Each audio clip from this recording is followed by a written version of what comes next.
Subversion is the term, if you look in a dictionary or criminal code to that matter, usually is explained as a part of activity to destroy things like religion, government system, political, economical system of a country. And usually it's linked to espionage and such romantic things as blowing up bridges, sidetracking trains, cloak and dagger activity in Hollywood style. What I'm going to talk about now has absolutely nothing to do with the cliché of espionage or KGB activity of collecting information.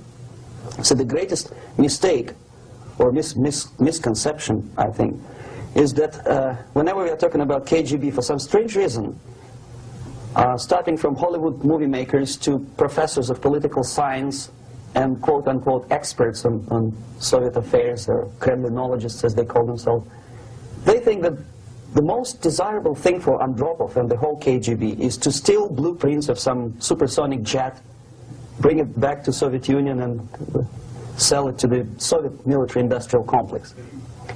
This is only partly true.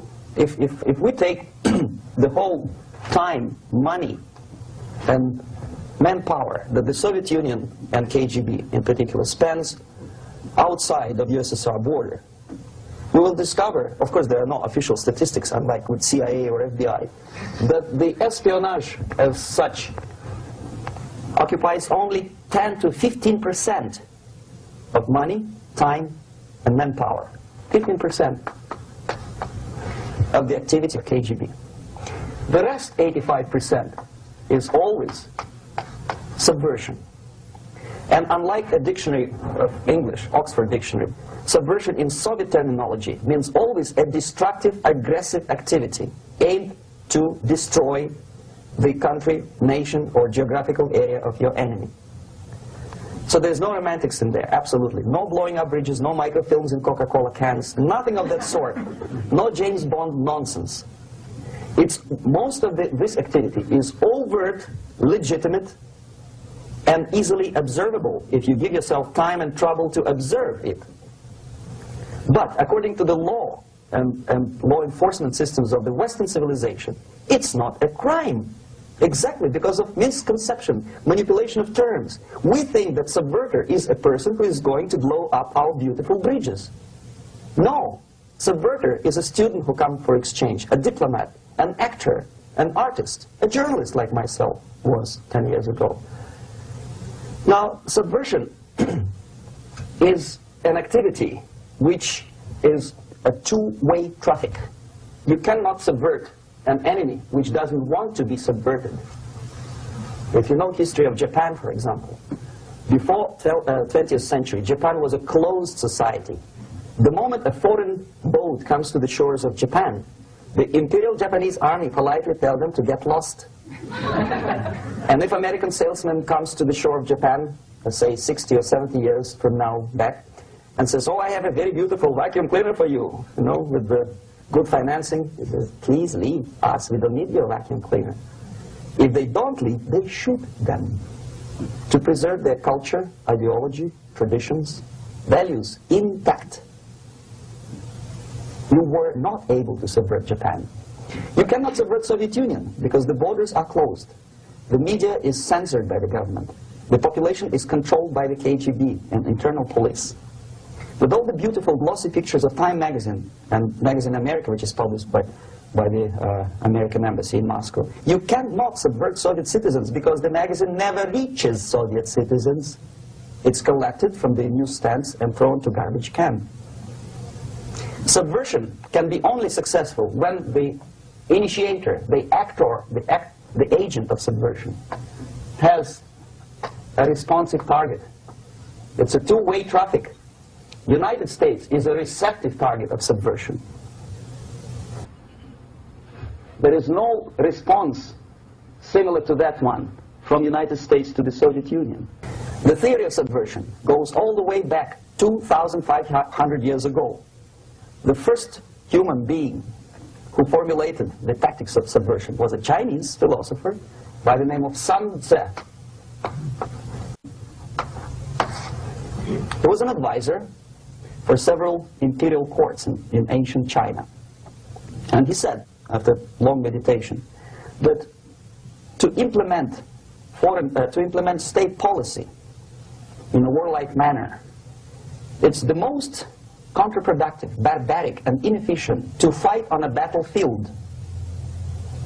You know that war is continuation of state policy, right? So if you want successfully to implement your state policy, and you start fighting, this is the most idiotic way to do it. The highest art of warfare is not to fight at all, but to subvert anything of value in the country of your enemy, until such time that the perception of reality of your enemy is screwed up to such an extent that he does not perceive you as an enemy, and that your system, your civilization, and your ambitions look to your enemy as an alternative, if not desirable, then at least feasible. Better red than dead. That's the ultimate purpose, the final stage of subversion, after which you can simply take your enemy without a single shot being fired, if the subversion is successful. This is basically what subversion is. As you see, not a single mentioning of blowing up bridges. The basics of subversion is being taught to every student of KGB school in USSR and to officers of military academies. I'm not sure if the same author is included in the list of reading for American officers, to say nothing about ordinary students of political science. I had difficulty to find the translation of Sun Tzu in the library of a university in Toronto and later on here in Los Angeles. But it's a book which is not available. It is forced to every student in USSR. Every student who is taught to be dealing further in his future career with foreigners. What subversion is? Basically, it consists of 4 periods, time-wise. Each of subversion is the process which is called, basically, demoralization. It says for itself what it is. It takes from, say, 15 to 20 years to demoralize a society. Why 15 or 20 years? This is the time sufficient to educate one generation of students or children. One generation, one lifetime span of a person, a human being, which is dedicated to study, to shaping up the outlook, ideology, personality. No more, no less. Usually it takes from 15 to 20 years. What it includes? It includes influencing, or by various methods, infiltration, propaganda methods, direct contacts, doesn't really matter. I will describe them later. Of various areas where public opinion is formulated or shaped. Religion, educational system, social life, administration, law enforcement system, military, of course, and labor and employer relations, economy. Sometimes when I describe all the methods, students ask me the question, are you sure this is the result of the Soviet influence? Not necessarily. You see, the tactic of subversion, about which I'm talking, is similar to the martial art, the Japanese martial art. If some of you are familiar with that tactic, probably you will remember that if an enemy is bigger and heavier than yourself, it would be very painful to resist his direct strike. If a heavier person wants to strike me in the face, it would be very naive and counterproductive to stop his blow. The Chinese and Japanese judo art tells us what to do. First to avoid the strike, then to grab the fist and continue his movement in the direction where it was before, right? Until the enemy crashes in the wall. You see? So, what happens here? The target country obviously does something wrong. If it's a free democratic society, there are many different movements within the society. There are obviously, in every society, there are people who are against the society. They may be simple criminals, ideologically in disagreement with the state policy, conscientious enemies, simply psychotic personalities who are against anything. Right? And finally, there are a small group of agents of a foreign nation, bought, subverted, recruited. Right? The moment all these movements will be directed in one direction, right? This is the time to catch that movement and to continue it. until the movement forces the whole society into collapse, into crisis, right? So that's exactly the martial art tactic. We don't stop an enemy. We let him go. We help him to go in the direction we want them to go. Okay? So, on the stage of demoralization, obviously there are tendencies in each society, in each country, which are going to opposite direction from the basic moral values and principles. To take advantage of these movements, to capitalize on them, is the main purpose of the originator of subversion. So we have religion, we have education, we have social life, we have power structure, we have labor relations, unions, and finally we have law and order. 1, 2, 3, 4, 5, 6. Okay? These are the areas of application of subversion. What it means exactly? In case of religion, destroy it, ridicule it, replace it with various sects, cults, which bring people's attention, faith, whether it is naive, primitive, doesn't really matter. As long as the basically accepted religious dogma is being slowly eroded and taken away from the supreme purpose of religion, to keep people in touch with the Supreme Being, that serves the purpose. Therefore, replace it, accepted, respected religious organizations with fake organizations. Distract people's attention from the real faith and attract them to various different faiths. Education. Distract them from learning something which is constructive, pragmatic, efficient. Instead of mathematics, physics, foreign languages, chemistry, teach them history of urban warfare, natural food, home economy, your sexuality, anything, as long as it takes you away. Okay? Social life. Replace traditionally established institutions and organizations with fake organizations. Take away the initiative from people.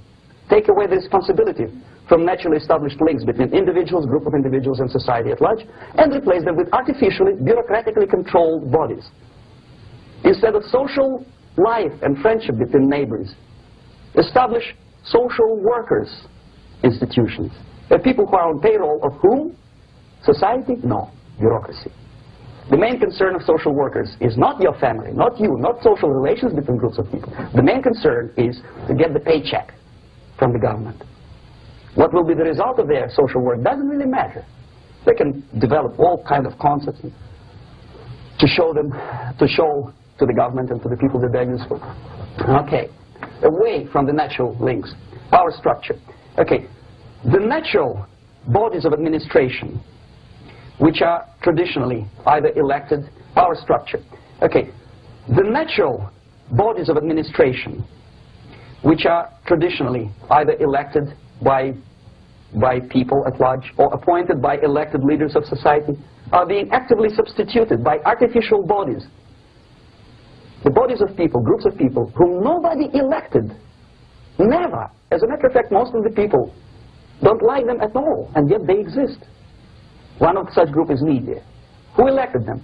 How come they have so much power?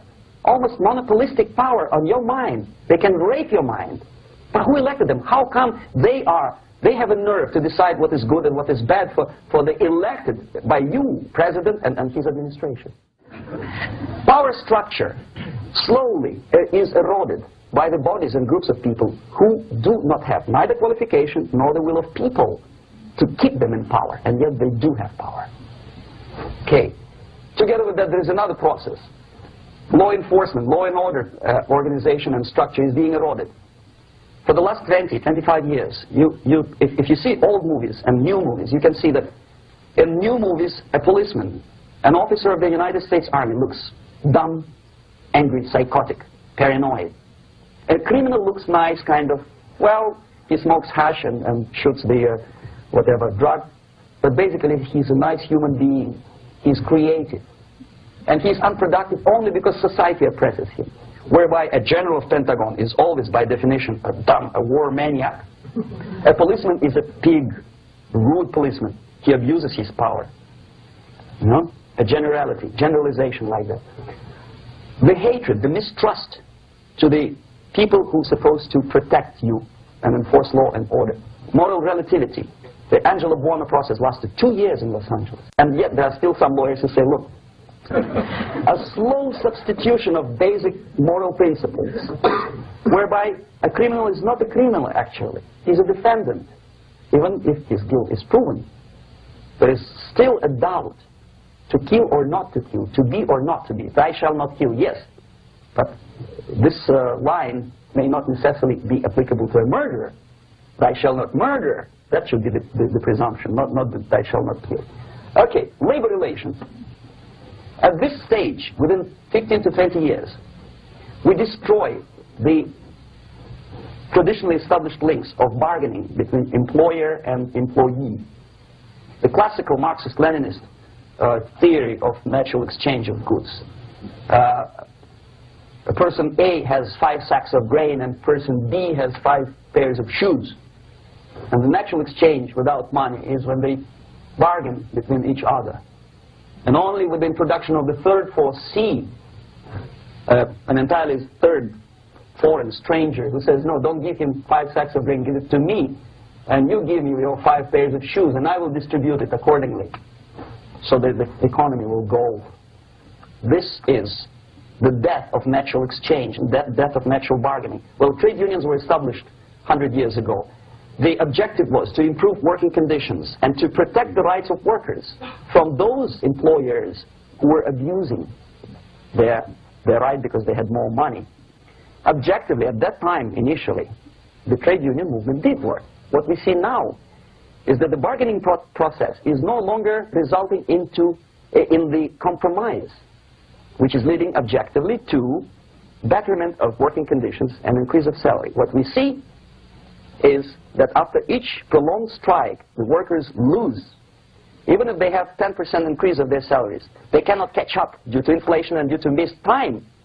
More than that, millions of people suffer from that strike because the economy now is interdependent. It's intertwined like one body. If previously steel workers, say 100 years ago, could strike and nobody would suffer, now it's impossible anymore. If a garbage collector strikes today, the rest of the multi-million city is stinking. I mean, there's no more service. In Quebec, for example, we had the electricians who were on strike in the middle of winter. You can freeze your bottom, and they still were on strike. Did they catch up with the salary? No, they lost. Who benefited? The leaders of trade unions. What is the motivation for strike? Improving of workers' condition? No, obviously it's not. Then what is it? Ideology. To prove to these capitalists. And the obedient horde of workers, like sheep, follow these people. And they cannot disobey. Why? Because if they do, you know what happens to them. Tickets, murders, shooting truck drivers. Okay, so this is what happens, basically. It may or may not happen without the help of the Soviet Union. But the natural tendencies are being greatly taken advantage of and capitalized by the Soviet propaganda systems. How? Whenever trade union strikes, we have influx of propaganda, mass media, ideological dissemination. The workers' right, and we repeat it like parrots. Yes, workers' right. Whose rights? Workers? No. The only freedom of worker to sell his labor according to his own desire and will is taken away from him. By whom? By trade union boss. But what we did when I was working for Novosti Press, we would snow plow editorial offices, student organizations, religious groups with literature of class struggle. If not directly Marxism, Leninism propaganda, then a propaganda of illegitimate aspirations of working class, betterment of life, equality.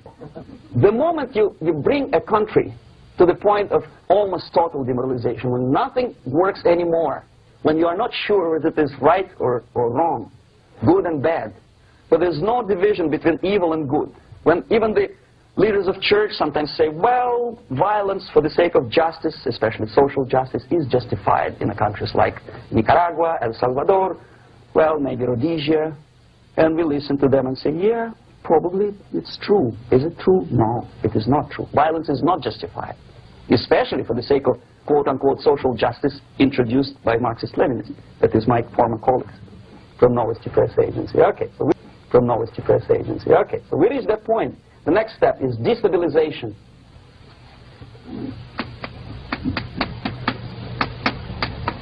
Again, Again, this word says for itself what it is. To destabilize all the relations, all the accepted institutions and organizations in a country of your enemy. How you do it? You don't have to send a battalion of KGB agents to blow up bridges. No. You let them do it themselves. The area of application is, again, it's narrower now. Not like the previous case. The overt legitimate actions of the KGB in this case would be hardly noticeable. There is no crime if a professor who recently went to USSR introduces a course of Marxism-Leninism in a Californian college, for example. Nobody is going to come to his doorstep and say, okay, mister, come, you're under arrest. No, it's not a crime. It's not even considered a moral crime against your country. So the area of application here is narrowing down. So the area of application here is narrowing down to economy, again, labor relations, right? To law and order, plus military. Okay, basically 3 areas. Economy, the radicalization of bargaining process. If on that stage we still could achieve, theoretically, some positive compromise between the negotiating sides with say, the arbitrary introduction of arbitrary judges, a third side, objectively judging the demands of both sides. Here it's radicalization. On the stage of destabilization, we cannot come to compromise even within a family. The husband and wife couldn't figure out which is better. Husband wants his kids to eat at the table, and wife wants a child to roam around the room and drop food all over the floor. They cannot come to compromise unless they start a fight. It's impossible to reach a compromise, constructive compromise, between neighbors. Some people say, I don't like you to watering your lawn at that time because exactly at that time I'm walking my dog and he's getting nervous. So he cannot pass his bowels, you know. So they cannot compromise. They go to a civil court or something like that. Radicalization of human relations. No more compromise. Fight, fight, fight. The normal, traditionally accepted relations are destabilized. The relations between teachers and students in schools and colleges. Fight. The relations in economical sphere between laborers and employers are further radicalized. No more acceptance of the legitimacy of demands of workers. Unlike Japanese, with the theory Z, if you ever heard about it, where the workers are involved in the decision-making process, therefore they don't have moral incentive to fight their bosses. In the United States, it's just the opposite. The harder is the fight, the better. Today we are not. We say, well, commonplace. Radicalization, militarization sometimes. As I explained on that stage, I took a step a little bit further. Shooting people. Okay, law and order now also is pushed into the area where previously people settled their differences peacefully and legitimately. Now we are getting with this court cases in the smallest irrelevant cases. We cannot solve our problems anymore. The society at large becomes more and more antagonistic between individuals, between groups of individuals, and the society at large. The media puts himself in the opposition to the society in general, at large. Separate, alienated. Okay? On that stage, you remember I was talking a couple of hours ago about the sleepers. That's when the students from, say, United States, if they're trained in Lumumba University, or developing nations, that's the students I was dealing with, are being sent back from the Soviet Union here. Or if they were already in the United States, in the country, which is the object of subversion, they spring to action. The sleepers go up. They slept for 15 to 20 years. Now, they slept for 15 to 20 years. Now they become leaders of groups, preachers, I don't know, public figures. Prominently, they actively include themselves in a political process. All of a sudden, we see a homosexual. 15 years ago, he did his dirty job and nobody cared. Now he makes it a political issue. He demands recognition, respect, human rights, and he rallies a large group of people. And there are violent clashes between him and police, his group and ordinary people, no matter what. It's black against white, yellows against green, doesn't matter where the division line goes. as long as this group come into antagonistic clash, sometimes militantly, sometimes with firearms, that is destabilization process. The sleepers, many of whom are simply KGB agents, become leaders of the process of destabilization. Doesn't mean that Comrade Andropov sends Comrade Ivanov to the United States. The person who takes care is already here. He's a respected citizen of the United States. Sometimes he gets money from various foundations for his legitimate struggle for, I don't know, human rights, women's rights, kid lib, prison lib, whatever. There are sympathetic Americans who donate their money to him. This stabilization process usually leads directly to the process of crisis. In case of developing nations, that's the area where I was active. The process starts when the legitimate bodies of power, the social structure collapse. It cannot function anymore. So instead, we have artificial body injected into society, such as non-elected committees. You remember I was talking about them here. Social workers who are not elected by people, media who are self-appointed rulers of your opinion, some strange groups which claim that they know how to, all they care is how to collect donations and sell their own concocted ideology, mixture of religion and ideology. Here, we have all this artificial body claiming power. If the power is denied to them, they take it by force. In case of Iran, for example, all of a sudden we have revolutionary committees. What kind of revolution? There was no revolution yet, and yet they had the committees. They were taking power of judgment. They had the power of execution, they had the power of legislation, and they had the power of judicial. All of them combined in one person, who is half-baked intellectual, sometimes graduated from Harvard University or Berkeley.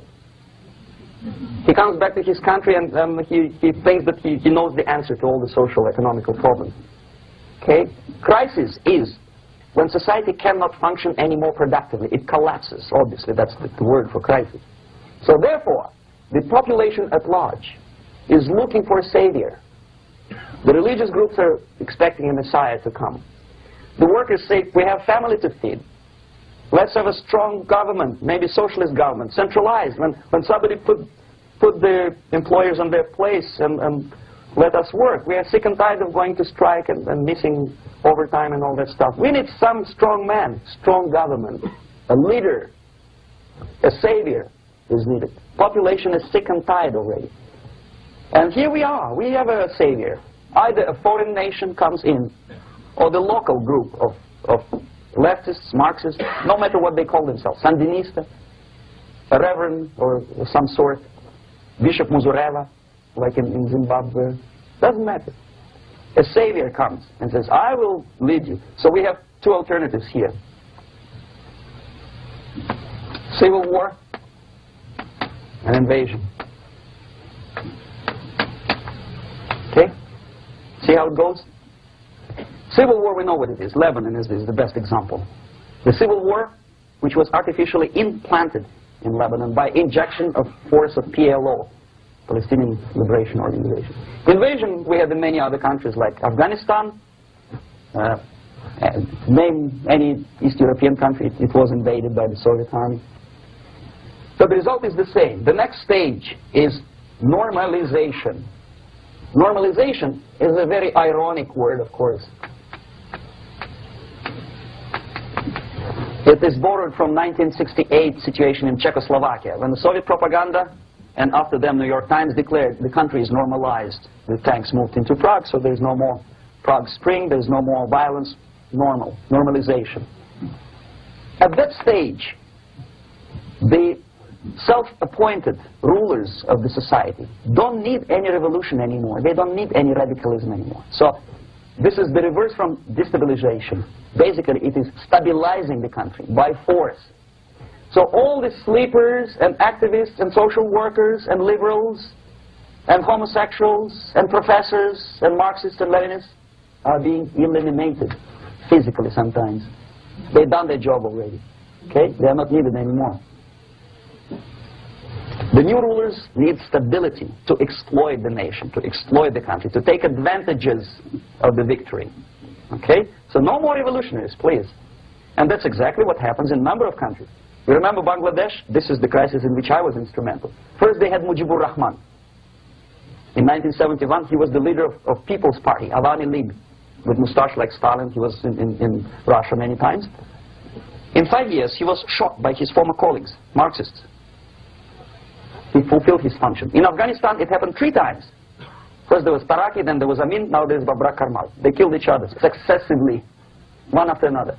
The moment he fulfills his duty, the first one demoralized country, the second destabilized, the third one brought it to crisis. Goodbye, comrades. Babrak Karmal comes from Moscow and put him into the seat of power. Same thing happened in Grenada recently.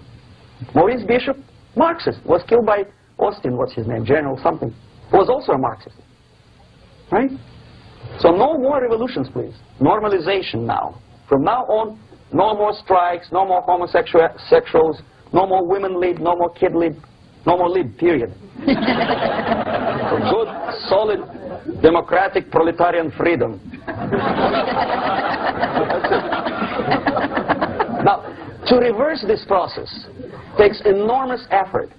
When today, the United States had to invade Grenada to reverse the process of subversion. Some people say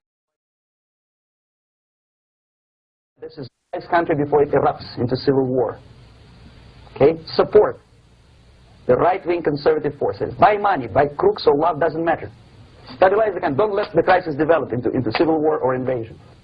Oh no, your liberals will say it's against the law. The Congress will not appropriate money for covert actions of CIA. Why not? Should we wait till the normalization comes and Soviet tanks land in Los Angeles airport? Now, at that point, at the point of destabilization, also the process... Now, at that point, at the point of destabilization, also the process could be reversed. Again, easily than this. No CIA involvement at this point. You know what it takes here? Restriction of some liberties for small groups which are self-declared enemies of the society. As simple as that. Oh no, the media and liberals will tell you this is against the American Constitution. How can we, by force, deny the civil rights to criminals, for example? It's not good. Okay? So we allow them to... Okay, if you allow the criminals to have civil rights, go on and bring the country to the crisis. This is a bloodless way to do. Curb the rights. I mean, not to put them in prison. No, no, I'm not talking about putting all the gays from San Francisco in the concentration camp. Do not allow them to take political force. Do not elect them to the seats of power, whether it is municipality level, state level, or federal level. It has to be beaten in the heads of American voters that a person like that in the seats of power is an enemy. Do not be afraid of this word. It is an enemy. If he is not an enemy here, he will be here. Later on, he will be shot, of course. But at this point, he is an enemy. Okay? You are doing great service by denying him a right to capitalize on his own crazy ideas and become a powerful man, a man who uses the seat of power. Restriction of certain freedoms and permissiveness at that point would prevent sliding into crisis and probably will return the process of destabilization. To curb unlimited power, monopolistic power of trade unions here at that point would save economy from collapsing. To introduce a law to stop private companies of raping public opinion's mind in the direction of consumerism. Self-restraint. Previously, before this process started, the self-restraint was a business of church, religion. Because our preachers, the fathers of church, would tell us, material values are good, but it's not the prime function of human being. Because you have to live with something. Obviously, the design for our life is not to consume more deodorants. There must be something greater. If such a complicated instrument as human body was created, obviously there must be some higher purpose for that. Destabilization process could be easily overcome if, as I say, the society, by its own will or after persuasion by the leaders, will come to the idea of self-restraint. It's so hard we want to consume more, but you have to. Unless you will come to this stage when, as we say in Russia, if Sahara Desert ever becomes a communist state, there will be shortage of sand. So you have to curb your... you have to curb your expectations at this point before it's too late. But no, we don't want to do it. Demoralization process. Again, it's the easiest thing to reverse. First of all, by restricting import of propaganda. The easiest thing to do. Unlimited, unrestrained import of Soviet literature, Soviet journalists, giving Soviet propaganda and ideological agitators equal time on American TV networks. It has to be stopped. And it's easier. They won't be offended, mind you. As a matter of fact, they will respect America more. But when my former colleague Vladimir Posner appears on Nightline, and Ted Koppel asking, well, Vladimir, what do you think about this? And what can he think? He's an instrument of propaganda. He thinks what Comrade Andropov tells him to think. He's just a nice, articulate mouthpiece of the Soviet subversion system. And Ted Koppel makes you believe that my friend Vladimir Posner thinks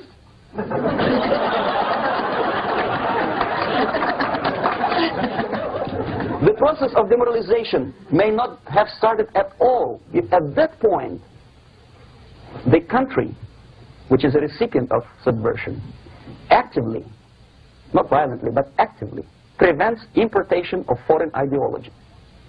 I don't want America to follow the pattern of ancient Japan. You don't have to shoot every foreigner when it approaches the sacred borders of the United States. But when he offers you a junk in the disguise of very shiny something, you have to tell him, no, we have our own junk.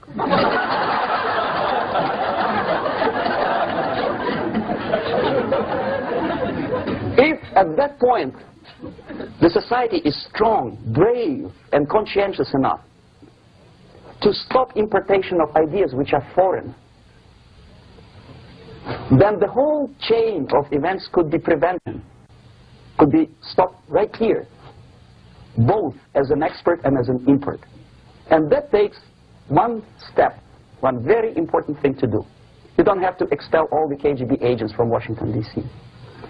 The most difficult and at the same time the simplest answer to the subversion is to start it here and even before,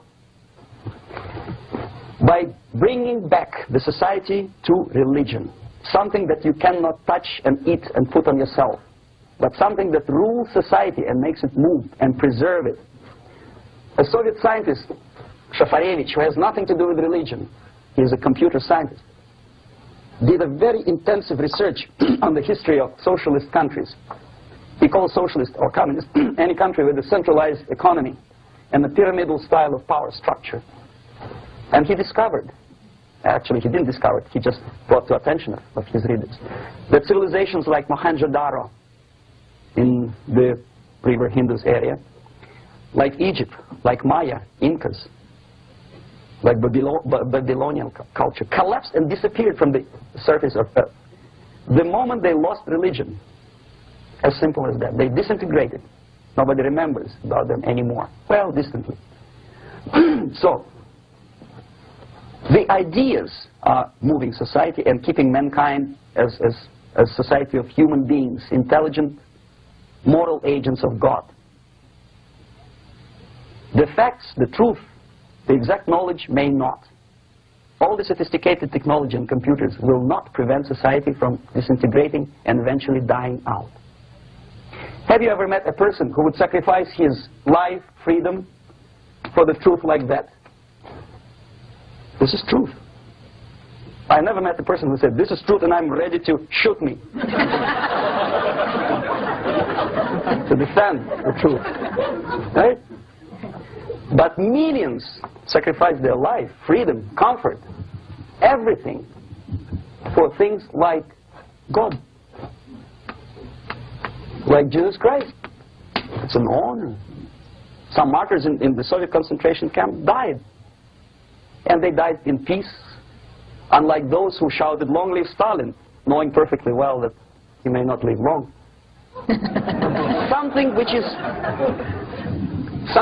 is not material moves society and helps it to survive. So the answer to ideological subversion strangely enough, is very simple. You don't have to shoot people. You don't have to aim missiles and Pershings and cruise missiles at Andropov's headquarters. You simply have to have faith and prevent subversion. In other words, not to be a victim of subversion. Don't try to be a person who in judo is trying to smash your enemy and being caught by your hand. Don't strike like that. Strike with the power of your spirit and moral superiority. If you don't have the power, it's high time to develop it. And that's the only answer.